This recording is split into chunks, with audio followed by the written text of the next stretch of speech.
Ooh, that was an intense stare. Welcome back, super friends and super family. I am Thor, your friendly neighborhood god of thunder. Today I'm reacting to Angel, episode 6. So last episode we got to find a new place for Cordelia, and just took a little exorcism, a little bit of getting rid of the ghosts, but at least she and Angel don't have to be roommates, because that is the true hell, apparently. But yeah, I don't have really any predictions for this one.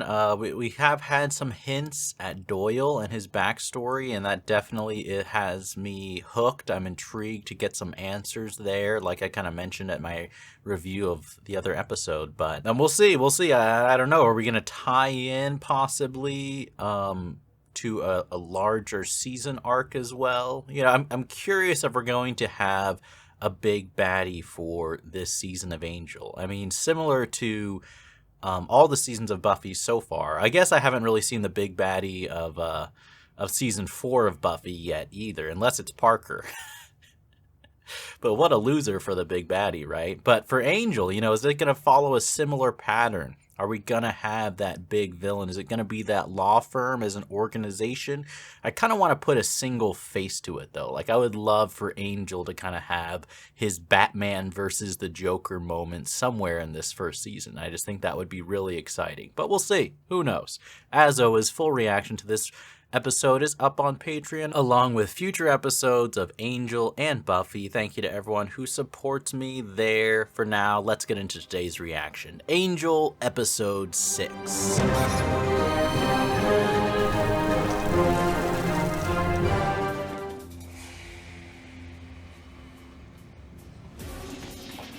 Okay, he's running from somebody or something. Sorry, I guess I have a problem expressing myself verbally. It's something I struggle with.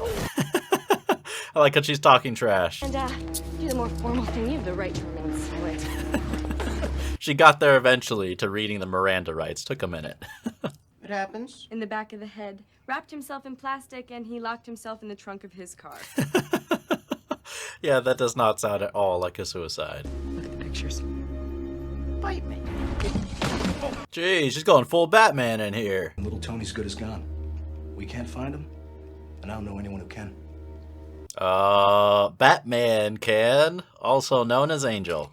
Sorry, I'm sure people are getting tired of these DC references.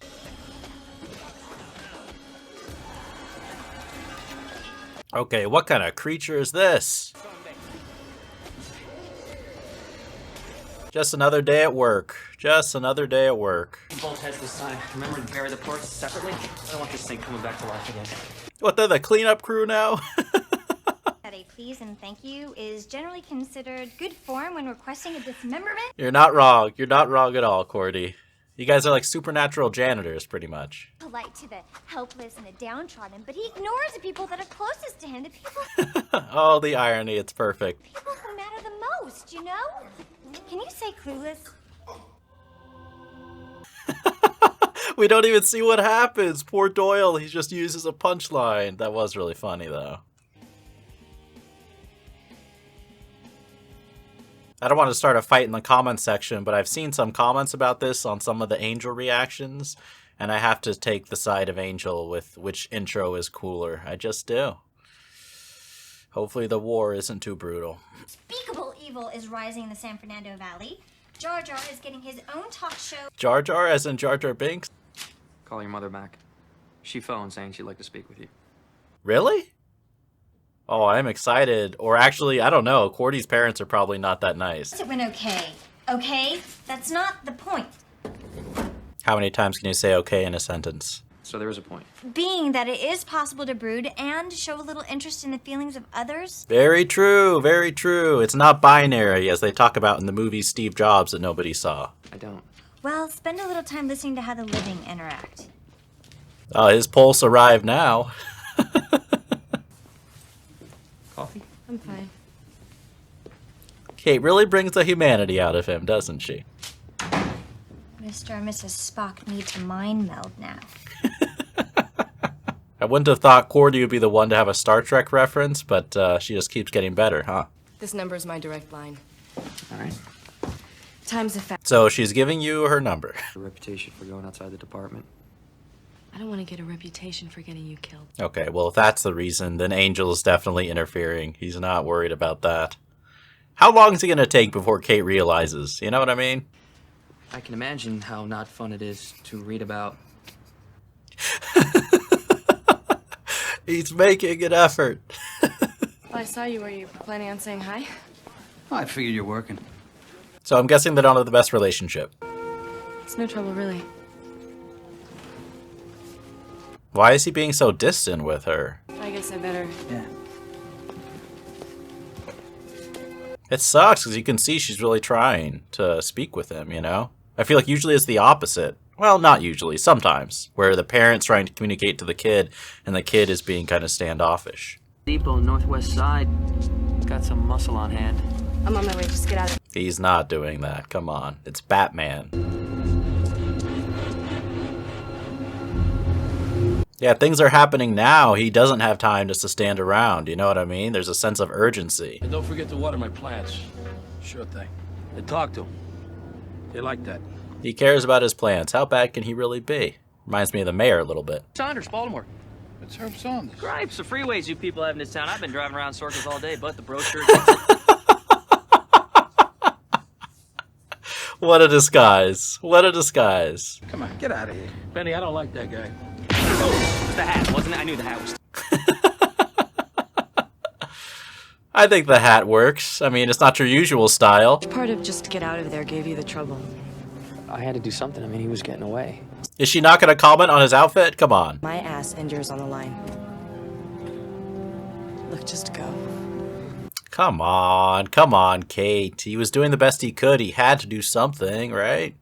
I guess I understand she's frustrated, but he helped her out, too. Ooh, that was an intense stare. I might have had you catch me a little sooner. And if I'd known how much you needed the exercise, I might have let you run a little longer. Roasted back, bro. Give me Lee Mercer. Yes, Mr. Papazian. We're Okay. already well aware of the situation. Of course they are. What, do they have their demons patrolling and watching? I saw you talking to him. Yeah, was that before or after you murdered Supervisor Caffer, you fat piece of... Come on, act professional, act professional. Over and done with. Yeah. He's not happy because his girlfriend-to-be is upset. You've got pensive face. I've always got pensive face. Pensiver face. But you have yet to make any mention of these new shoes.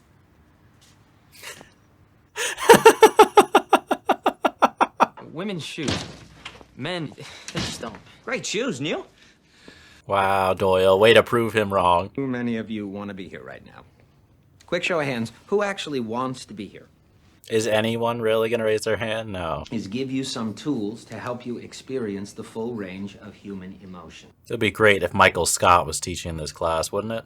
It sounds silly, but it works if you give it a chance. Does it really? Is this proven? I want to see the science behind it. I don't think so. Go ahead, give it a try.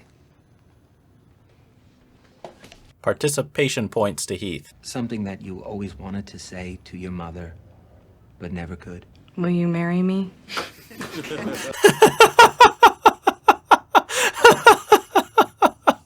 Come on, that was funny. I mean, it was juvenile, but funny. Genuine emotion makes you uncomfortable. That's okay. I would understand being uncomfortable, though, like publicizing your deep feelings in front of all your coworkers, right? You guys who work for Little Tony are in my Thursday night spinning class. And this is full on like a Law and Order episode. You know what that means? He just stands for Little Tony, yeah? It means he's going after Kate. But like just straight up assassination going after her, or gonna like go after her career possibly. Listen, what are you doing tomorrow night? Around 8-ish. My father's having this retirement party thing. And I want you to come along as a date. Concerned. We went to great effort and expense to get you into that precinct. Oh, okay, I was not expecting this twist.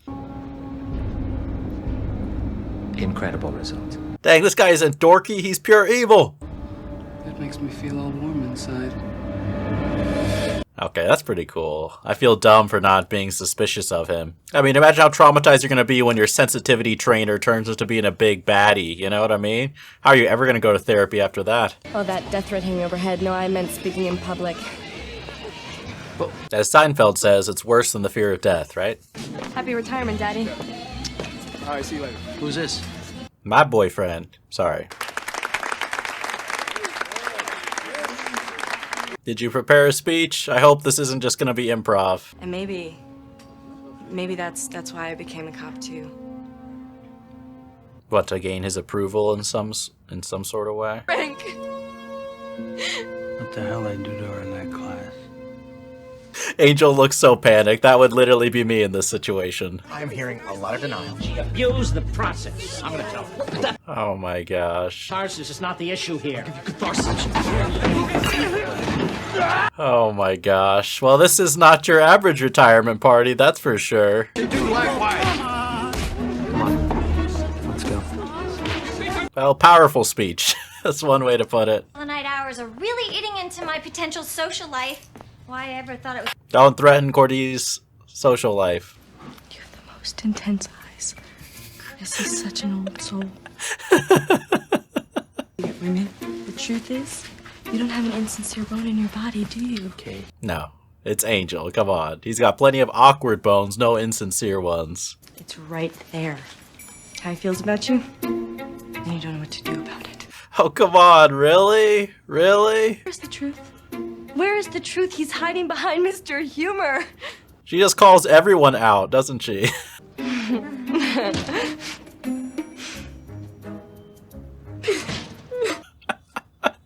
It's been a long night already, and it's not even over yet.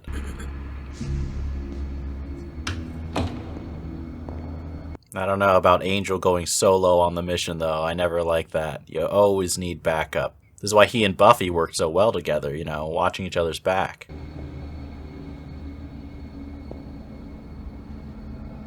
Just in time for some sensitivity training, Angel.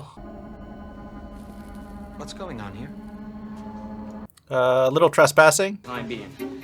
Angel said we should wait here. I hear what you're saying, but I need to find. I swear, if you guys let her leave... I don't want to come off as insensitive. Either one of you Cordy's tries to stop me. face, I'll have to man. put the crap away because I'm. Quit waving your gun around. Are you a trained cop? What's wrong with you? Drunk or not? That's crazy. My parents were great. It tasted a lot like chicken.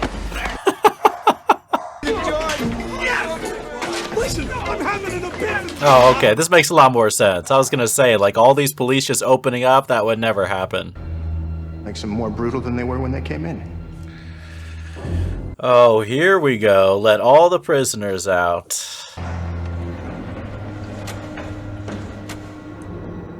I mean, there is such a thing as excessive sensitivity, right? I hope these prisoners don't just kill this guy right here. An act of kindness is just as manly. Alright, well, he's definitely at least getting beat up. You about whiplash. I've got emotional whiplash from having to deal with people like you. You're saying, I don't think you're listening to your mother's feelings at all. Oh, wow. She lost it. She looked like she's ready to do some damage. And it's not just her by the looks of things. But how'd you guys let her get out of your sight? Wait, what, is Angel infected too? Hey, what's your damage? I think we just found Mr. Sensitivity. Is that a throwback to Cordy's line to Buffy from episode 1? He's right. Talking stick, it's cursed, all right. There's a stick that talks. Oh.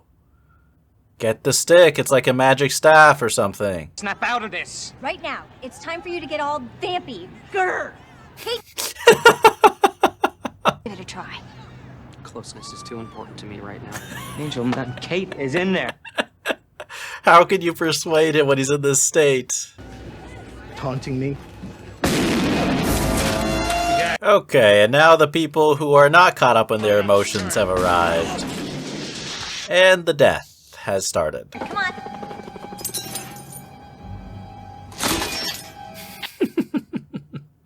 A little bit superior strength there. Do you come on? What's the magic word? No, I don't believe ugh is the magic. And then certainly not a magic one. We don't have time for this. And there's always. Just say please. Come on. Oh, please. See? So hard now, was it? An accidental please works too, apparently. Serious negative energy in this room. Go on. Take care of him. Come on. I paid for really took. Ah, Nancy boy. Was Angel faking that whole time? Or did he just snap out of it? Good teamwork there, you guys. Maybe they will be a couple. Anyone for vomit? It's so sad, isn't it? Some people just really need to live in the problem. Alright, so he was still under the spell, it seems like, but he was able to use his feelings for Kate to get physical. To murder a police officer in full view of witnesses, we can't risk that kind of... Yeah, not your smartest move, bro. The point was for you to walk through it, not blast your way out. The senior partners... He's like, we can only help you so much. If you're that stupid, you're beyond any help. I'm a little fuzzy myself. Good. It's so similar to if they both like got drunk and like opened up a little bit too much, you know, got emotional, and then feel embarrassed the next day. You don't bring that up ever again. As far as I'm concerned, didn't happen. Jeez, dang it. I was about to think that the dad was going to have like a moment of maybe opening up back to her because he never realized how she felt, but nope, complete opposite. That's rough. Jeez, bit of a downer ending there. That's sad. Alright, so that is Angel episode 6. I mean, a lot to like in that episode. There's a nice balance between some more serious moments, in particular with Kate and her father, and learning more about that strained relationship.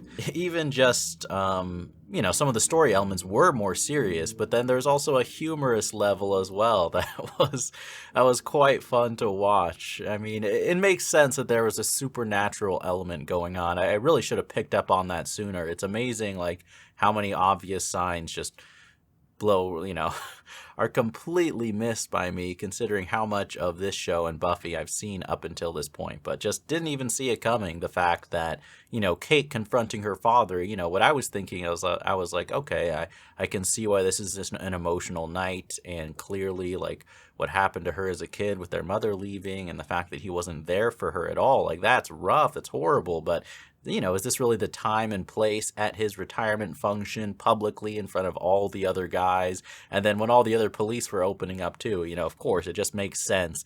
They were, you know, drugged essentially to be overly sensitive, which, let me just say, as a concept for like a villainous thing is very funny and kind of not exactly what I would have expected. It feels like a very roundabout way to get someone out of prison. You know, if you have this advanced technology, the way to break someone free, just it's outside of the box thinking. I don't even want to roast it. It's just these villains are getting pretty creative. It's like, no, we're not going to kill everyone. We're not going to have, you know, a prison break. You know what we're going to do? We're going to infiltrate the sensitivity training and drug all the cops to be too sensitive and empathetic so that hopefully they'll free the prisoners and be too caught up in their emotions to defend themselves. I mean, it's kind of genius. Is it genius or is it crazy? As Jack Sparrow says famously, the distance between those two things are very close, right? Genius and crazy. But speaking of that whole kind of plot line, like, we did get to see a little glimpse of, you know, the law firm coming back in, which, like I said, I really am thinking that organization is going to be the main antagonistic force, especially of this first season. But am I crazy for hoping there's going to be like a one-on-one version, you know, a leader of this law firm, or just somebody that I can see as like, oh, you're villain number one? Maybe not. Maybe it'll be fine the way it is, or maybe that's yet to come in the season. But I think the biggest thing was Kate. I mean, we got to spend a lot more time with her and clearly learning about how difficult her childhood was and what happened to her mother. And to me, the most interesting thing of that relationship is, you know, despite how horrible that must have been, you know, not having a parent, you know, just a parent shutting themselves off from their child because they're experiencing difficulty. It's something that's understandable and realistic. Like, I think that often happens if there's a divorce or a tragedy. You know, a lot of times one of the parents isn't able to handle those things. And so, of course, inevitably, the one who really suffers is the child. But what's so interesting is that Kate became a cop. Like, she clearly feels like her father doesn't love her and hasn't expressed that love and wasn't there for her. but she still became a cop. So it really feels to me, I don't know, I like that touch. It feels like psychologically, I think that often happens, where a parent who maybe mistreats or doesn't love a child the way that they should, the child spends a lot of their life kind of chasing that approval from someone who isn't there for them. It's one of those sad things, because I think in a way that's, I don't know, I don't want to be too much of an armchair psychologist here, but I think there's some danger in doing that. I just think there's danger, just inherent danger, in spending too much time trying to get the approval of others. I just don't think that's an advisable way to live your life. But in addition to that, to get the approval of someone who has mistreated you or hasn't been there for you, I think that's a doubly fatal or dangerous path to go down for Kate. So I hope that that wasn't the primary reason that Kate became a police officer, and that she has some real passion for justice herself, which I think, given what we've seen of her character, seems to be the case. I just think that was probably a part of it. And what was brutal was the end. I really thought that this episode, it was going to have a bit of a redemptive arc for the father, insofar as I thought that Kate opening up her feelings, maybe the father never realized fully, or had just never confronted his failures as a parent, possibly. And hearing that from his grown-up daughter maybe was like a wake-up call, and maybe he'd be able to open up to her or apologize.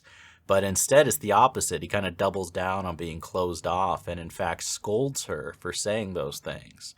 And I don't know, it's sad, but I appreciate how the episode didn't go the easy way out. Because of course, it's not as simple as that. There's a reason why he as a father wasn't there for her his whole life. That type of personality, I don't think realistically would just, hearing one emotional, kind of heartbreaking speech from his daughter, that would be enough to snap him into real actionable change, if that makes sense. And another really quick little thing that happened in the episode, but Kate kind of like calling out Doyle and Cordelia.